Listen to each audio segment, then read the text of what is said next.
Oh,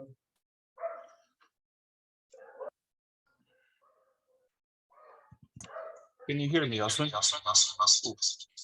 well, I can hear you, yeah, but Sorry, give me a second, because I was gonna just use my phone to start the room and give permission to Gilles. mhm. Having some issues, so I'm gonna see if I can.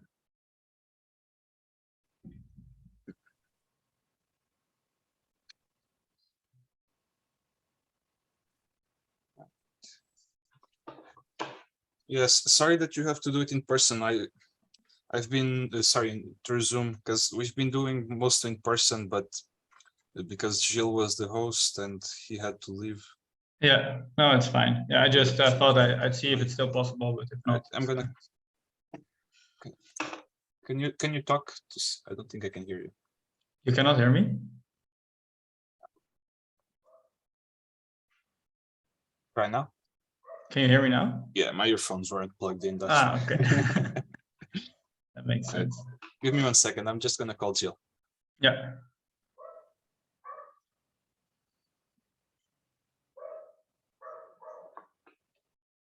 Ó, artista, então. Então, para instalar o Zoom, pois, já devias ter isso instalado, pá, então. Mas se entras pelo browser, eu acho que dá.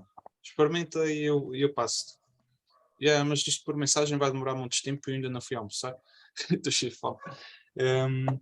Experimenta entrar pelo Zoom e já vejo se consigo passar a cena. Desculpa, pelo browser. Eu tenho ideia que sim, mas... Yeah. Entra com a tua conta da Walga, segura-te. Se tiveres mais do que uma conta, entra com a do e-mail da Walga.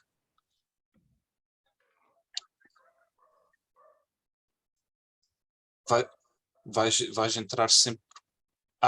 Mas não sei se podes. Eu acho que tens que ter por convite.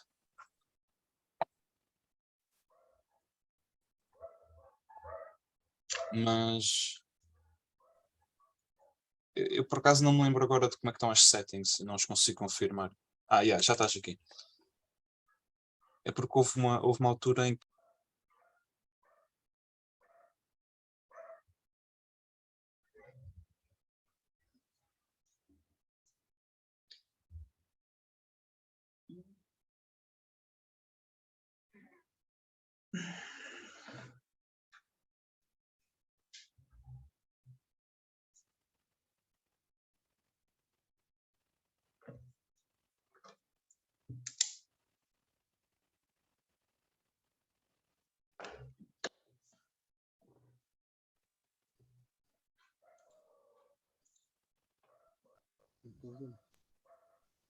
Fala aí, Gil.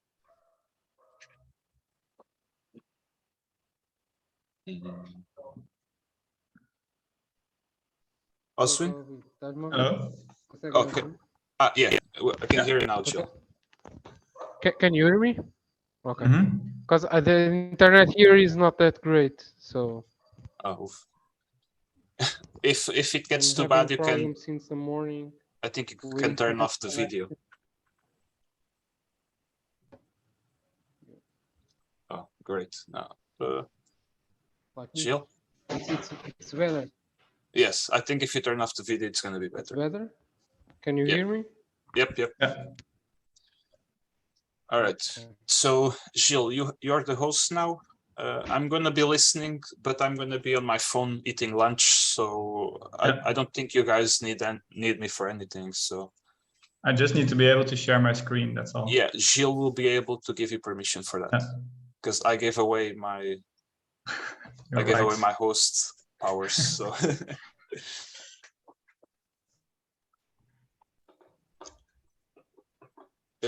actually, Gilles, if you make Oswin a co-host, I think he will be able to do everything without any issues. Oh, oof, Gilles.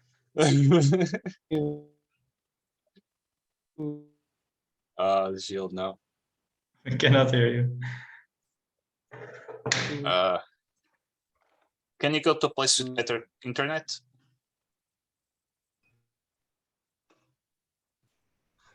Oh wait, I think I'm co-host now. Yeah. Yeah. I- All right.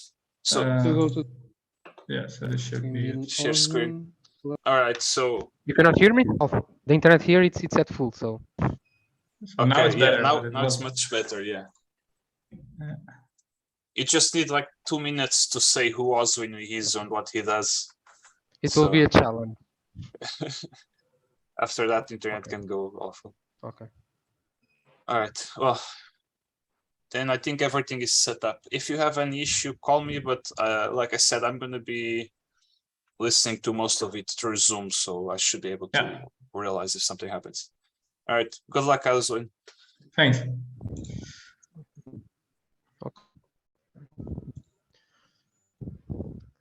Hey, Oswin, sorry to be online, but No, it's I okay. need It's to okay. be here in Aveiro, so If it's you know, it's you cannot do anything about it, so it's fine. Can you hear me properly? Is it okay? yeah, it's fine. All right. For now, it's fine. Ah, perfect. Then we just have to wait, I think. So how the work is going on CCMAR? Ah, it's good. Yeah, it's really good. I've been here since April now, so we've done some work already, but there's still a lot to do still. We still have to do a lot of experiments and measurements and stuff. But yeah, it's going well. But you are only working here in Algarve or on other places in Portugal? No, just here in Faro. Until the end of October, I will be here. Yeah.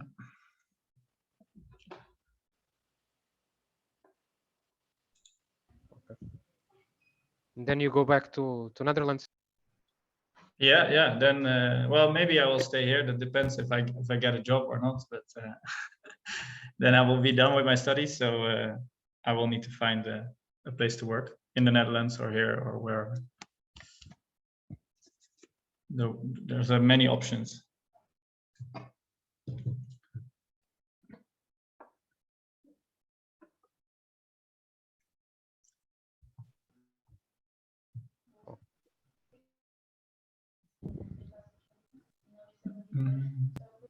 Enjoying Portugal, CCMAR. Yeah, man, it's really great. It's really I really like the research that's being done here and the people to work with. I think it's a really nice place to work.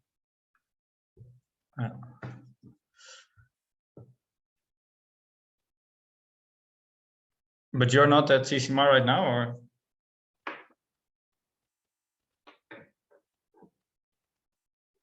You'll find out something here to do a school. Sorry, your internet connection is not so good, so it's really hard for me to hear what you're saying. Sorry about that.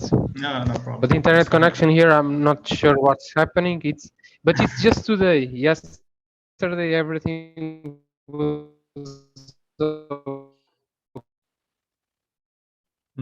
okay, and now today.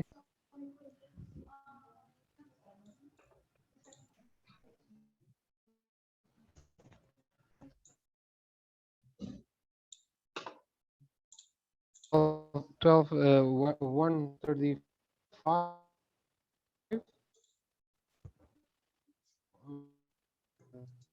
Yeah, we give like 5 minutes to people to join. Yeah, sure. I think my supervisor will be here for sure, so I will wait for her to get in.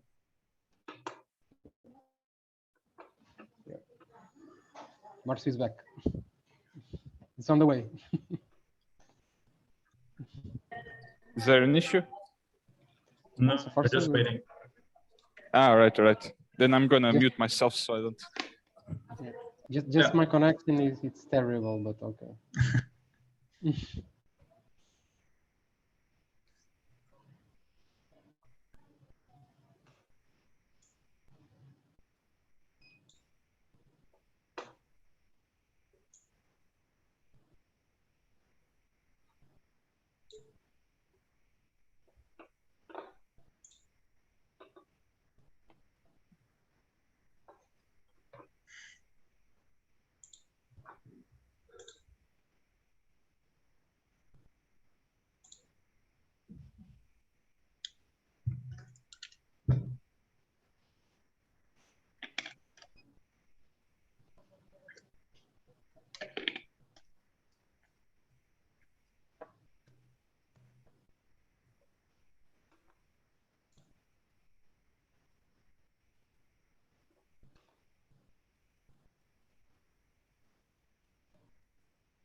Can you see my mouse as well, actually? Yeah, yeah. Ah, perfect. Yes, yes, we can see it perfectly. Thanks.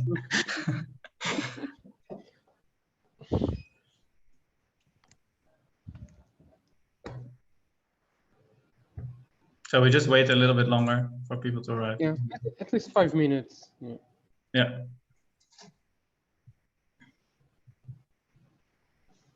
It's at these seminars normally at lunchtime, so people they need to back to the offices and Yeah, so on. exactly.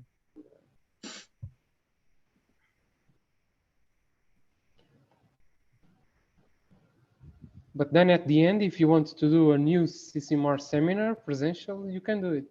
We can schedule that. It's Ah, yeah, up to that would be you. interesting, maybe to show the final results as well. Yeah. Yeah, yeah. You have Maybe like if a we kind of once we publish it or something, we can do a presentation about the final product. That would be cool. Actually. yeah, sure. We'll be glad to see it. So now it's a pre-version, and then you have a final version of your work. Exactly. Yeah.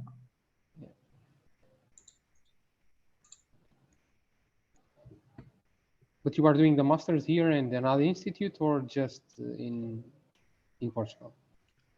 Well, I'm doing it at my university in the Netherlands, but like I will graduate there, but I'm doing the internship here at CCMAR at in the algae group, the marine plant group. Yeah. Mhm.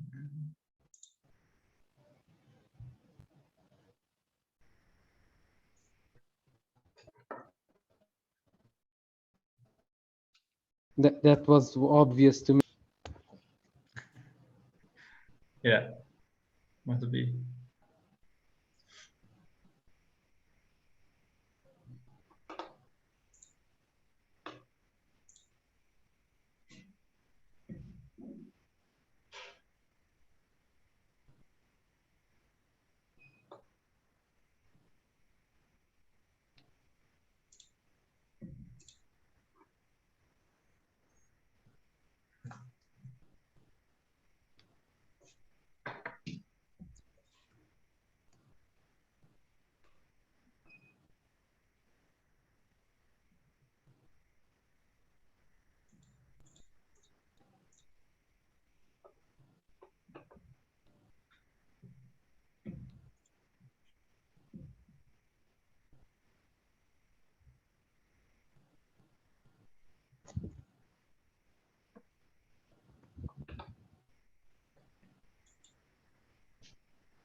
So I think we can start.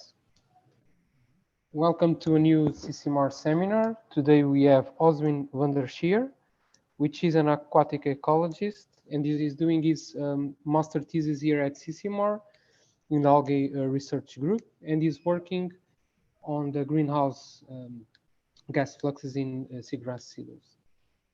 So, Oswin, once you want to start. All right, thank you, Jill, and thank you all for joining today. So yeah, I'm from the Netherlands. I'm a student at the Radboud University there, and I'm doing a 5-month internship here, and I will also be writing my thesis on this subject. And for this research, I'm being supervised by Anna Alessandre, and also I get some support from Oswin Engelen, because he has the know-how of the bacterial community and the science behind that. The subject that I'm working on is the greenhouse gas fluxes in seagrass meadows and the impact of habitat degradation on these fluxes. And more specifically, we are looking at the effect of decomposing ulva, which is a macroalgae species, on methane and carbon dioxide emissions from seagrass field dominated by Zostera noltii. I will present to you the work that I've done up till now. I arrived here in April, so not too long ago, and I will show some results that we've gathered up till now, but there will be much more results once the research continues. So first, I'll give some context on this subject. As you all know, greenhouse gases are causing a lot of environmental problems. Mainly, they lead to increasing global temperature. And a lot of attention has been given to carbon dioxide in this field of research. But in recent years, other greenhouse gases have also been getting more attention. And one of these greenhouse gases is methane, CH4. And this greenhouse gas is actually much more potent than carbon dioxide when it comes to global warming potential. It can be 32 and even up to 45 times stronger than carbon dioxide, depending on the method of calculation that you use. And the concentration of methane in the atmosphere has been quite stable up to a decade ago, when it started to increase again.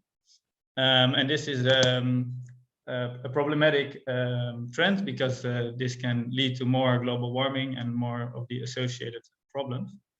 And although we know that 2/3 of the emission of methane are due to human activity, there's also still 1/3 that comes from natural sources, from natural ecosystems. And we don't know that well the patterns and the places where these emissions come from, especially in aquatic systems. There has not been much research, so that's why it's important to find out where the methane emissions is coming from and what drives these methane emissions. If we look at seagrass meadows in particular, they are a highly productive ecosystem that can sequester a lot of carbon into the soil, which is very good, of course, for the global carbon balance, because they can take out greenhouse gases, especially CO2, from the atmosphere.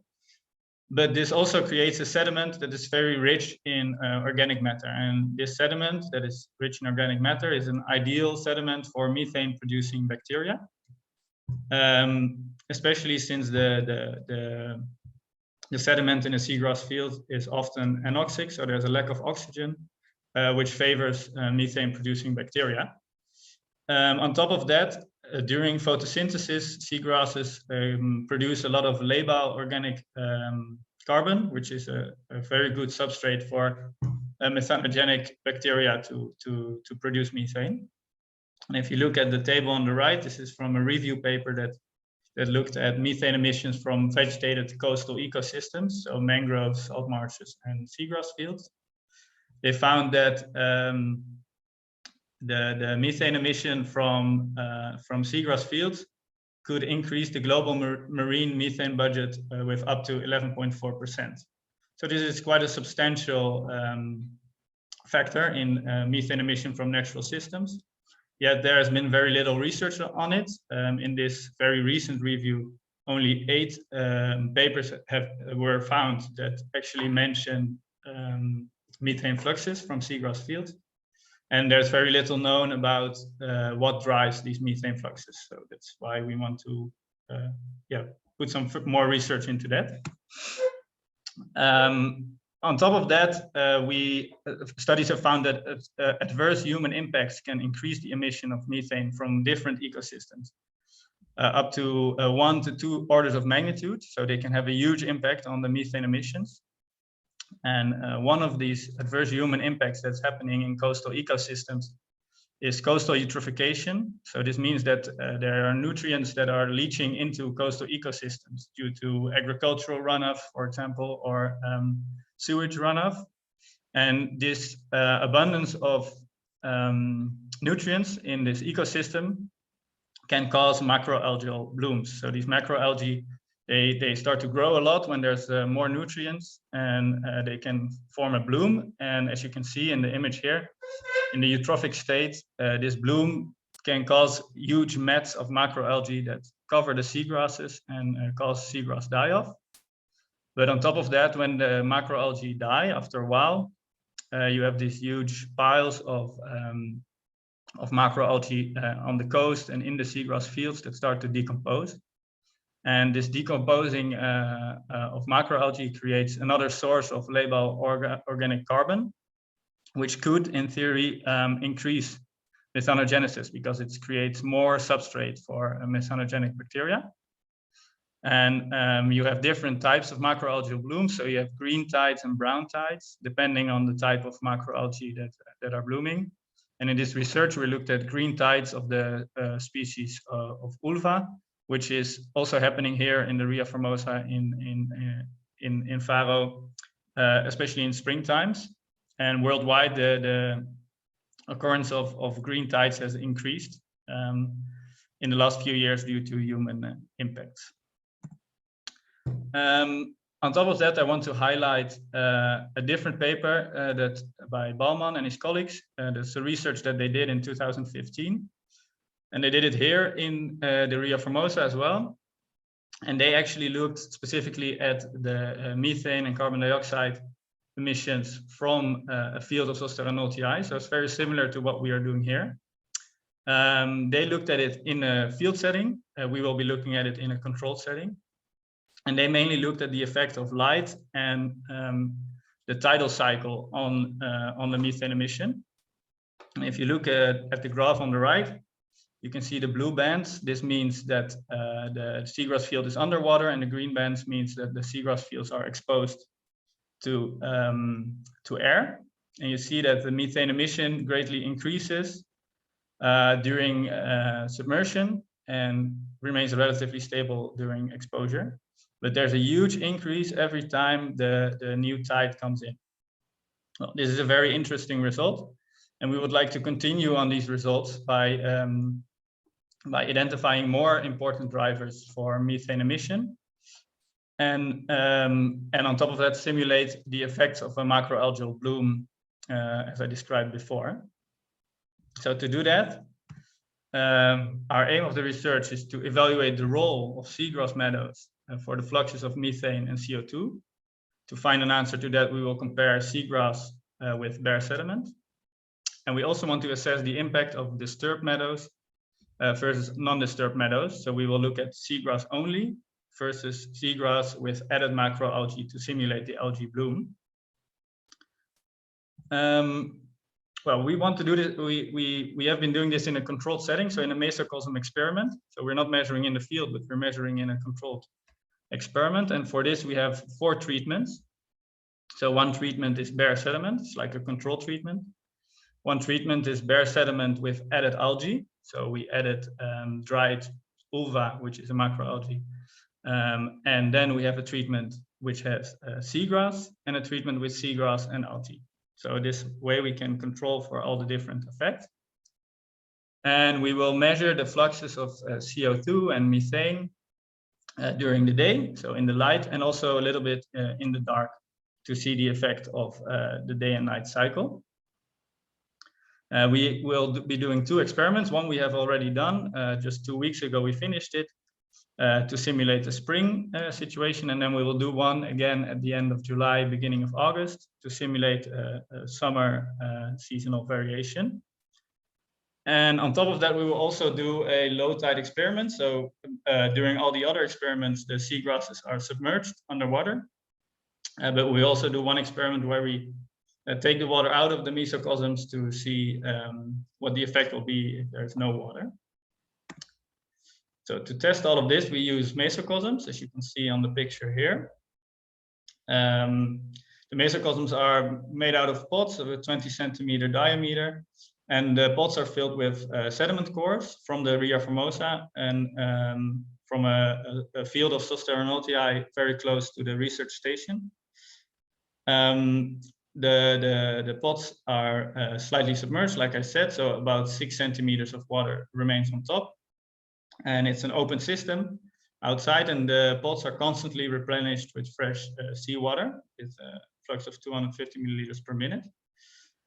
And then to create the treatments with macroalgae, we added dried ulva.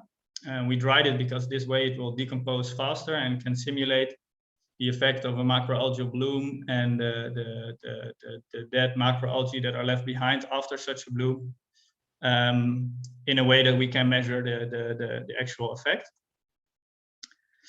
Yeah, I think that's what I wanted to say about that.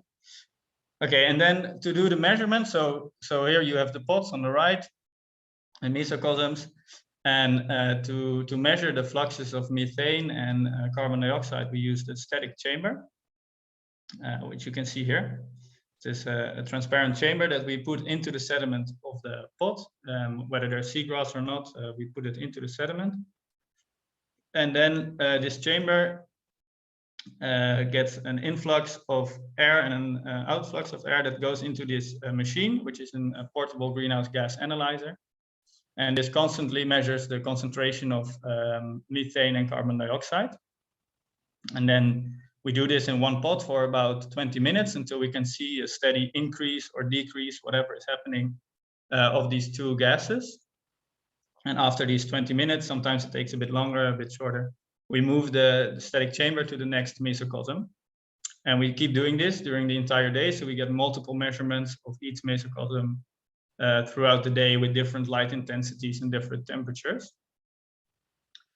Here you can actually, on this picture, you can see one of the pots with the added algae, and it's completely white because it's been dried in the sun, so the algae lose all their color. And you can see some black spots where it starts to decompose and create an anoxic environment. Yeah. So on top of that, because we want to identify the important drivers for methane emission in these seagrass fields, we are measuring a lot of environmental factors. So we're constantly measuring temperature, pH, dissolved oxygen, and light intensity while we're doing the measurements. On top of that, at the end of the measurements, we collected sediment to identify the sediment carbon content, so the amount of organic carbon that's present in the sediment. We collected surface water and pore water to test for nutrient concentrations. So yeah, to see what the nutrient concentrations are in the surface water and the pore water. We collected all the biomass of the seagrass so that we can account for differences in biomass between the mesocosms, but also to analyze the CHN content of this biomass and the above ground and below ground biomass, so we can see the difference between that. And then if there's still time, this is not sure if this will happen during my internship or will be done afterwards, but we also collected samples for from the rhizosphere to analyze the microbiome, to see what type of bacteria are present in the microbiome. Yeah, so we collected all the samples for that, and we will see if there's time to do it during my internship or maybe afterwards to get a clear picture of what the what type of bacteria are present in the sediment and in the microbiome. Okay, so before I turn to the results, I was wondering if this is sort of clear how we did it and what we did. And then I will try to show you some of the initial results that we got. And I would be happy to discuss with you. So if you have any questions now, you can just ask. And if not, I will just continue to the results. So yeah, don't see anybody raising a hand. So I think I'm just going to continue. So first, I have to say that we've got these results 2 weeks ago, and then we still had to handle a lot of the results and to collect a lot of the data properly. So it's still very preliminary. These results are not final at all, but I want to show you anyways a bit of what we found. And in these graphs, you can see on the horizontal axis the time, and on the vertical axis the flux rate from each measurement. And the shaded areas means that that it's dark, so that the sun went down, and the light areas means that the sun goes up. So if we look at the left graph first, for CO2, we can clearly see a pattern for the pots that have seagrass, right? The blue and the purple lines indicate seagrass and algae. And we see what we would expect, that during the day, they are taking up CO2. And once it starts getting dark, they start to take up less and eventually even emit CO2.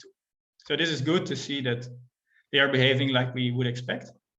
And for the pots with only sediment, we see that they're always emitting a little bit of CO2. And it seems to be quite constant. There's a little bit of an increase here, but doesn't really look like a pattern. Of course, we need to analyze this further once we have all the data, but we don't have all the data yet. What is interesting is to note that the purple line, which is the seagrass and algae, so the algae addition, the simulated green tide, and sediment plus algae, the green line, they are both above the lines without algae. So this suggests that perhaps the presence of algae decreases CO2 uptake in seagrass and increases CO2 emission in the sediment pots. I will come back to that later. In the right graph, we have the methane emission. And we see, well, we don't really see a super clear pattern throughout the day, but there seems to be a little bit of an increase during the day, which could be due to an increase in photosynthesis during the day, which we see in the left graph, which causes more labile organic carbon to be transported into the sediment, which could increase methane emission. But well, we have to think about the mechanism behind this for a bit longer. So if we look at the averages, so here we averaged for each treatment all the emission rates together and compared them. And we will start again with CO2 on the left. So yeah, you clearly see there's uptake in seagrass pots and there's an emission in sediment pots only. But what I think is the interesting result here is the difference between seagrass and algae. This is actually a significant difference. So this means that the presence of algae in the seagrass pots actually causes a significant decrease in CO2 uptake. So this means this could mean that there's a negative effect of the presence of algae, like we expected also.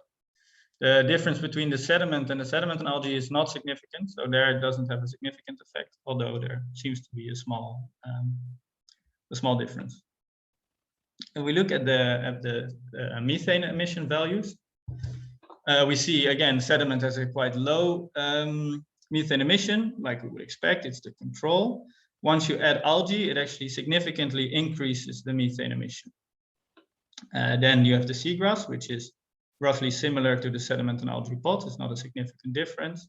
But then once again, if you add algae, it's a significant increase of methane emission compared to only seagrass.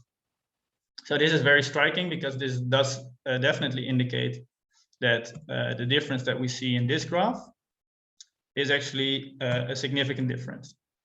Well, we still have to do a multivariate analysis to control for all the factors such as light intensity and stuff like that, for which we don't have the data yet. But these preliminary results are definitely very promising. And also you can see here clearly that seagrass mesocosms emit more methane than sediment mesocosms, which is in line with previous research that shows this. Then for the environmental variables, we only have 4 of the environmental variables yet that we have the data for, but it's interesting to look at nonetheless. The temperature actually shows no correlation with methane emission, which is somewhat surprising because previous studies in other ecosystems have shown that temperature can influence methane emission. But it could be that it influences both methane emission and methane uptake by methanogenic and methanotrophic bacteria, and these offset each other. Could be. But then again, if we have more environmental variables, we can make a better analysis of this. Then for oxygen and pH, we have a negative correlation, which is significant, which means that the more oxygen there is, the lower the methane emission is, which is actually, as expected, because the bacteria that produce methane prefer anoxic or low oxygen environments. So this is this is an expected result, and nice to see that it's actually the case. And pH is also a negative correlation, which means that a higher pH leads to lower methane emissions. And this is also in line with other results, because decomposition tends to increase pH. So yeah, if there's more decomposition, there's more methane emission, and that lowers the pH of the environment. So this is all, these are nice results and not very surprising. And if we look at the organic carbon content in the sediment, we see a positive correlation. So this means that the more carbon there is in the soil, organic carbon in the sediment, the higher the methane emissions that we measured are. And this supports the mechanism that more organic carbon in the sediment provides more substrate for methanogenic bacteria to create methane, to produce methane. Well, these are all very expected results, but of course there's also some unexpected results, and I think those are arguably even more interesting because they show that some things might be different than we thought. And for this, I want to start with the right graph, actually. This shows the organic carbon in the sediment, but grouped per treatment. And what we see is that, well, in the pots with no seagrass, so only sediment, the organic carbon content is relatively low. And in the seagrass pots, the organic carbon content is very high, which we expect because the seagrass fields are known to capture a lot of carbon, and the dying seagrass increases the carbon content in the soil. But if we look at the algae addition, and especially in the seagrass pots, we see that it causes a significant decrease in organic carbon. And this is surprising because by adding the macroalgae to the pots, we actually add directly organic carbon to the pots, and you would expect to find this also in the sediment analysis. But instead, we find a reverse effect of what we would expect. So I've been thinking a little bit about what this could mean, but obviously I have to discuss this also with my supervisors more, and we have to think about it more. But I think it could mean that the addition of algae maybe kickstarts a lot of decomposition processes and increases decomposition rates so much that it actually decreases the organic carbon content in the soil. But yeah, this is very interesting, especially considering the fact that we do see this relationship between organic carbon content and methane emission. So these seem somewhat contradicting. And if we look at pH grouped per treatment, we see that there's actually almost no significant differences. Only sediment and seagrass and algae treatment have a significant difference, and the other ones are actually all quite the same. And we also see that the values are quite low for the pH. So the reason for this is because we tested the water that comes into the system, and it had a relatively low pH. So yeah, the input of pH was quite low. So this could explain the relatively low pH values across all treatments. But the fact that there's no difference is somewhat surprising. You would expect a difference between the seagrass pots and the sediment and algae pods. The reason why this is not the case could be because maybe the flux of seawater that comes in and out of the mesocosms, so the turnover, it's too high, and this doesn't leave time for an increase in pH. Or I don't know, the photosynthetic activity is not high enough to create a change in pH, to trigger a change in pH. But yeah, these are some interesting results to think about, and if you have any ideas or thoughts on it, I'm also happy to hear it.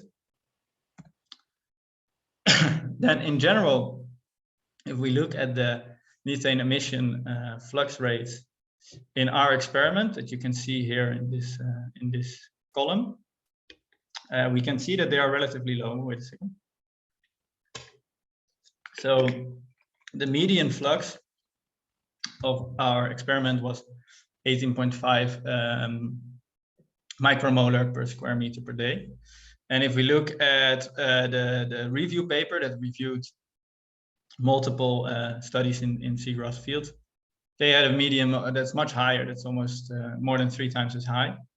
And also the lower limit is a bit higher, but especially the upper limit in our study is much lower than the one in the review paper. And if you look at the paper by Baumann and his colleagues that was done here in the Ria Formosa in a similar system, we see that there's actually a huge difference. Also, if you look at the mean, our mean is 25, their mean is 307. So there's a really, really big difference. I can think of some explanations. So the method that Baumann et al. Used is a bit different. They used a dynamic chamber, which means that within the chamber, there's a constant movement of the water that's in the chamber. If you look at our design here, there's actually no movement here within the chamber of the water. There's not much movement in the mesocosm at all, but the influx of water causes some movement. But within the static chamber, there's no movement of water at all. And some studies have suggested that this can pose a problem. So this method of measuring can result in low flux rates, because if the water is moving, this acts as a sort of transport pathway of methane that's diffusing between the sediment and the water, and it sort of transports it to the water surface, where it's then diffusing into the air, which increases the flux rate. And because there's no movement in our chambers, this could explain a little bit the low values. So that's something to keep in mind. And on top of that, if you look at the graph below, this is one of the incubations that we did. So on the left graph, you see the methane concentration. And on the horizontal axis, it's just the time that the chamber was on top of one of the mesocosms. And what you see that there's so here it's stable, right? This is just air value.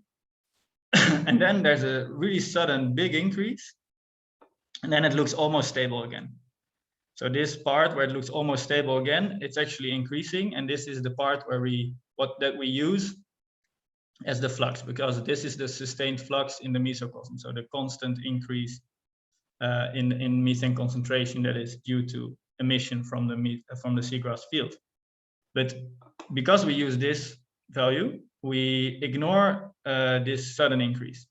And the sudden increase is most likely due to disturbance. So when we place the pots on top of the sediment, we disturb the sediment a little bit, and this causes the methane that is trapped in the sediment to suddenly release, and this causes this huge increase in methane.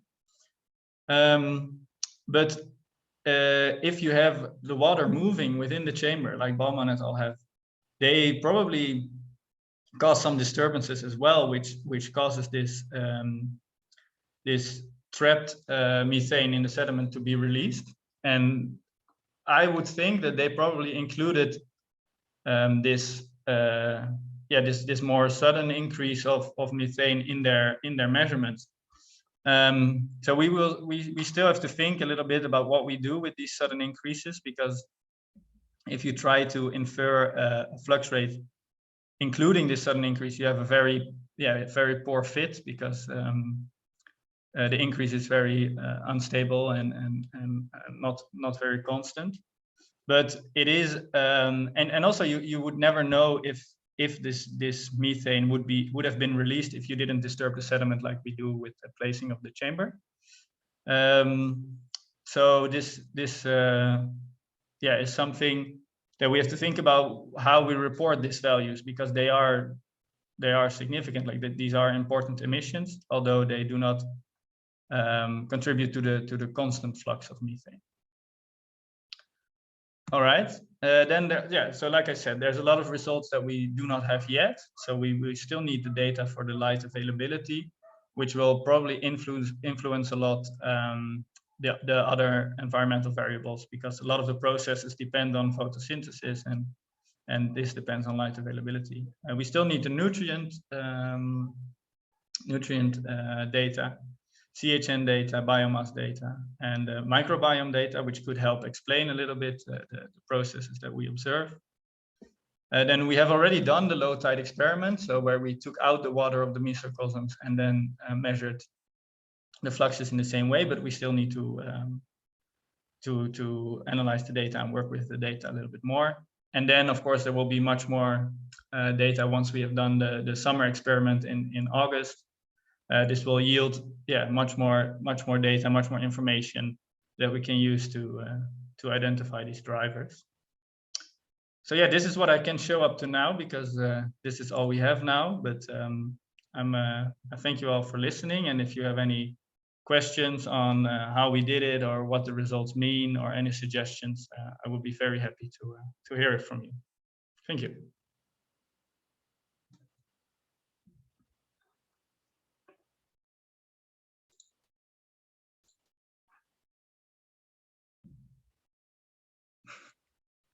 Thanks, Carmen, for the applause. So yeah, does anybody have a question? Carmen has a question. I'm not sure if I can unmute you myself. Ah, you have to do it. Yeah. Can you hear me? Yeah, I can hear you. Okay, so thank you very much for the presentation, and congratulations for the data.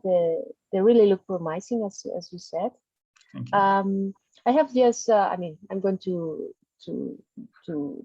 it's not a real question, but what do you expect in the summer experiment? Do you expect something different for what you get in the spring? Well, so I'm a bit surprised by the fact that the temperature doesn't have an effect on methane emission, because if it did, I would expect, of course, a difference in the summer experiment, because there will be higher temperatures. Maybe the sunlight intensity will be higher in summer as well. So this could affect the methane emission. And then maybe it's a bit off topic, but some of the seagrasses were flowering during this time, and I would imagine that this could also affect maybe plant-mediated transport, which would then be different in the summer experiment. But yeah, we don't know it, and this hasn't really been studied in seagrasses, but I know it has been studied in freshwater plants, that the flowering can actually increase methane emission. So yeah, I would imagine it to be a bit higher in summer, just because of the temperature and photosynthetic activity. Okay. Looking forward to see those data. Yeah. And another question. How do you measure the organic carbon in the soil? Because I remember that you were measuring the organic matter, but did you convert it into organic carbon using conversion factor, or did you directly measure the carbon? No, that's my mistake. It's actually organic matter, not organic carbon. Okay. Yeah. But well, anyway, you can convert the organic matter into organic carbon. Yeah, but we still have to do that. With a factor, we have that defined for the Riaformosa from Marcio's thesis. So it's easy to convert. Nice. Yeah, but it's that's results that you got that are so deep. I mean, the reverse effect, I think that is how you call it. Is yeah, it's very interesting. I hope that you can find an explanation to that. Yeah, maybe you can help us with this. I know you. Yeah, well, I think that you mentioned something. Probably you are enhancing somehow the microbial community, and they are not only using the carbon that you are adding from the uva, but also the carbon that was already placed in the sediment. Maybe that's an explanation. Maybe. But yeah, if you got the data for the microbiome, for sure that it will help you to find an explanation. Thanks. So thank you.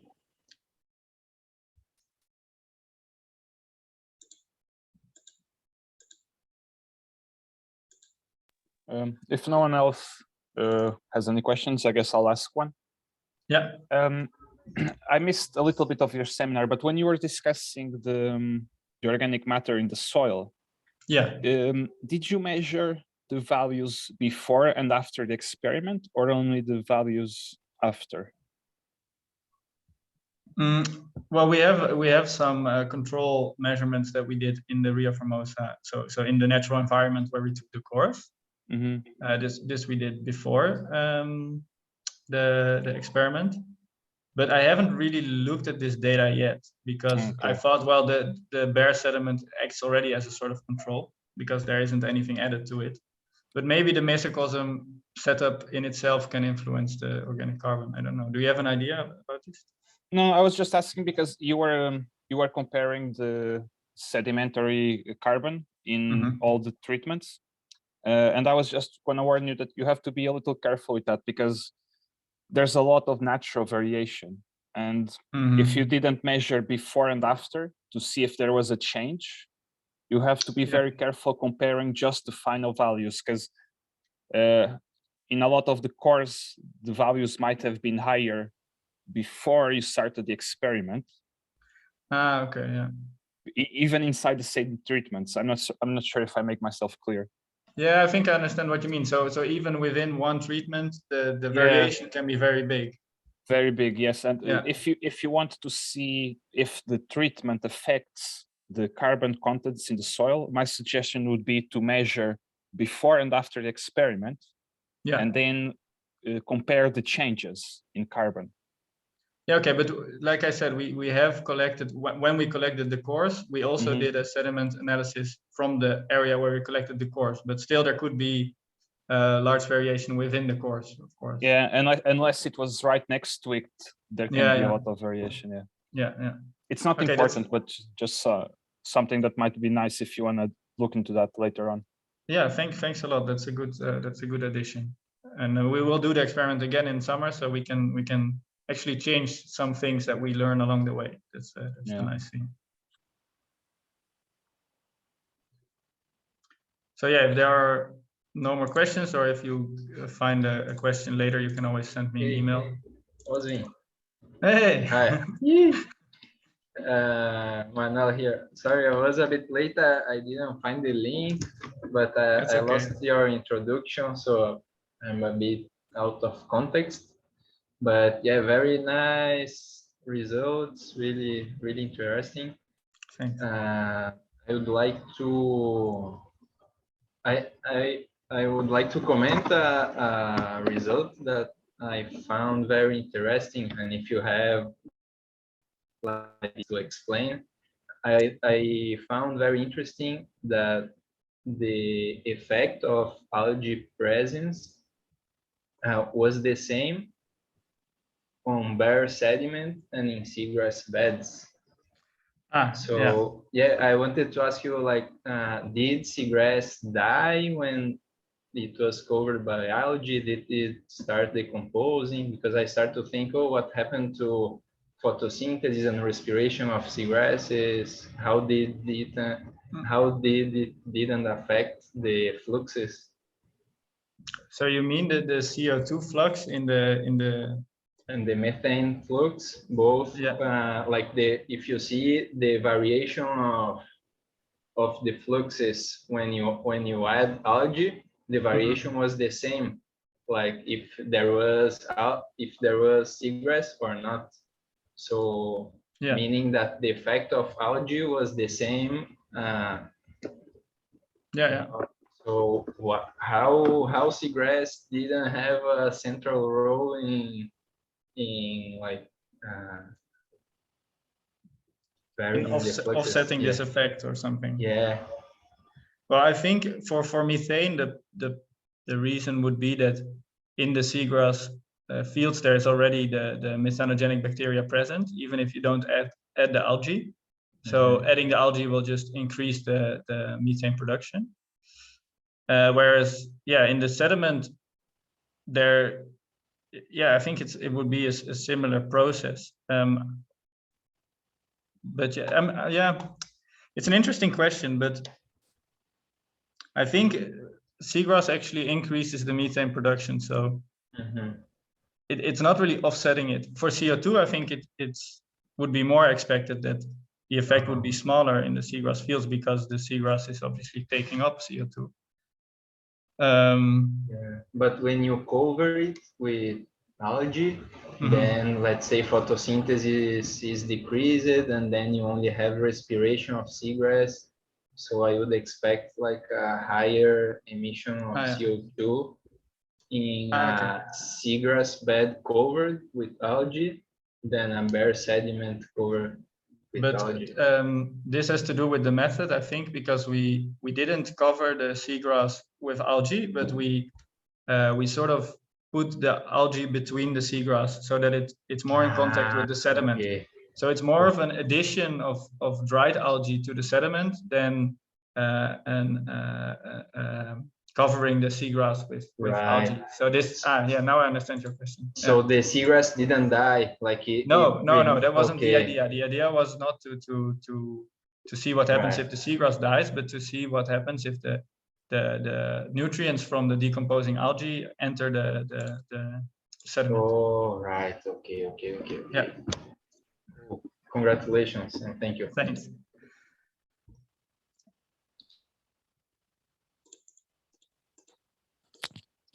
All right. Well, if there's no more questions, I think we'll call the seminar.